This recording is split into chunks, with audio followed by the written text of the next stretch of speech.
చాలామంది audio journey start చేసే వాళ్ళకి ఈ యొక్క క్వెషన్ అయితే ఉంటుందనమాట. నా సౌండ్ అనేది ప్రొఫెషనల్ సౌండ్‌లా రావట్లేదు. సో, ఎవరు చెప్పారు మీ సౌండ్ అనేది ప్రొఫెషనల్ సౌండ్‌గా రావట్లేదని చెప్పేసి మీరనుకుంటున్నారు first of all. So, first of all మీ సౌండ్‌ని మీరు సెల్ఫ్‌గా నమ్మినట్టయితే ఎవరైతే వింటారో వాళ్ళకి ఆటోమేటిక్‌గా నచ్చుతుందనమాట. సో, మీ యొక్క సెల్ఫ్ కాన్ఫిడెన్స్ లో ఉండడం వల్ల ఏంటంటే, మీరు ముందుగానే కొంచెం సౌండ్ బాలేదని ముందుగా వేరే వాళ్ళకి పంపించేటప్పుడు గాని, వినిపించేటప్పుడు చెప్పడం వల్ల ఏంటంటే సో, వాళ్ళు కూడా అదే వేలో థింక్ జేస్తూ ఉంటారు. సో, ఇంకోటేటంటే మీ యొక్క సౌండ్‌ని దానికి సిమిలర్‌గా ఉన్న జనర్‌లతో కాకుండా డిఫరెంట్ సౌండ్‌తో పోల్చుకుంటున్నప్పుడు కూడా ఈ యొక్క మిస్టేక్ అయితే జరుగుతూ ఉంటదనమాట. సో, మీరైతే ఏదైతే సౌండ్ తయారు చేశారో దానికి రిలేటెడ్ ఉన్న ప్రో మ్యూజిక్‌ని గాని, లేకపోతే ఏదైనా ఫేమస్ సాంగ్‌ని గాని కంపేర్ చేసుకున్నట్టయితే దాంట్లో ఉన్నటువంటి మిక్సింగ్ ఏమైనా ఫాల్ట్స్ ఏమైనా చేశారని చెప్పేసి ఈజీగా చెక్ చేసుకోవడానికి ఉంటుందనమాట.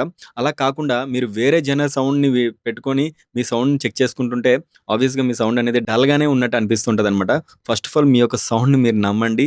సెల్ఫ్‌గా ఫస్ట్ మీరు బిలీవ్ చేయండి. నా సౌండ్ బావుంది. సో, నేను ఇంప్రూవ్ అవుతున్నానని చెప్పేసి సెల్ఫ్ కాన్ఫిడెన్స్ అయితే ఎప్పుడైతే మీలో వస్తుందో మీ యొక్క ఆడియో క్వాలిటీ అనేది ఆబ్వియస్‌గా మారుతూ ఉంటది. అండ్ మోర్ ఓవర్ ఏంటంటే మీ యొక్క ఆడియో క్వాలిటీ అనేది ఆడియో ఇంటర్‌ఫేస్ ద్వారా కూడా డిపెండ్ అయ్యి ఉంటుందనమాట. సో, మీరు లో ఎండ్ ఆడియో ఇంటర్‌ఫేస్‌తో మీరు వాయిస్ రికార్డ్ చేసినా, లేకపోతే మీరు వింటున్న మానిటరింగ్ కూడా మీకు ఈ యొక్క డిఫరెన్సెస్ అయితే ఉంటాయన్నమాట.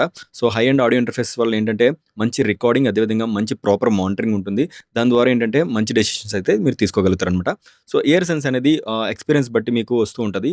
సో, స్టార్టింగ్ ఎవరైతే స్టార్ట్ చేశారో వెంటనే మీకు ప్రో రిజల్ట్స్ రావాలని చెప్పేసి అనుకుంటున్నారో, సో, మీరు ఎక్కువ కష్టపడండి, ఎక్కువ ప్రాక్టీస్ చేయండి, ఎక్కువ మల్టిపుల్ సాంగ్స్ వినండి. కంపల్సరీగా మీ యొక్క సౌండ్ అయితే అద్భుతంగా అయితే వస్తూ ఉంటది. ఈ వీడియో నచ్చినట్లయితే లైక్ చేయండి. మీ ఆడియో ఫ్రెండ్స్ షేర్ చేయండి. మరిన్ని వీడియోస్ కోసం ఆడియో ఛానెల్‌ని ఫాలో అవ్వండి.